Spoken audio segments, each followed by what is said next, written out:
Jmenuji se Ivana Antalová, jsem radní na Praze 1 a 17. dubna opět vyrážím do světa na zkušenou, tentokrát do Zambie.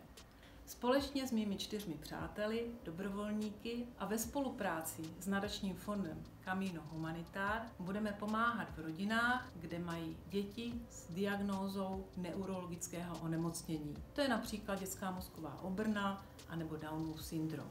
Stejně jako když jsme cestovali v loni do Mexika pomáhat komunitě rodin, které utíkají před válkou drogových kartelů, stavět společenskou místnost, anebo předloni v Peru, kde jsme pomáhali malovat jídelnu a opravovat vodovod v komunitě, která pomáhá chudým dětem, i tentokrát organizuju finanční sbírku, jejíž výtěžek předám přímo v Zambii potřebným rodinám. Pomoci tak můžete i vy prostřednictvím sbírky na Doniu. Vedle dobrého pocitu můžete získat také originální odměnu a já vám děkuji za vaši podporu.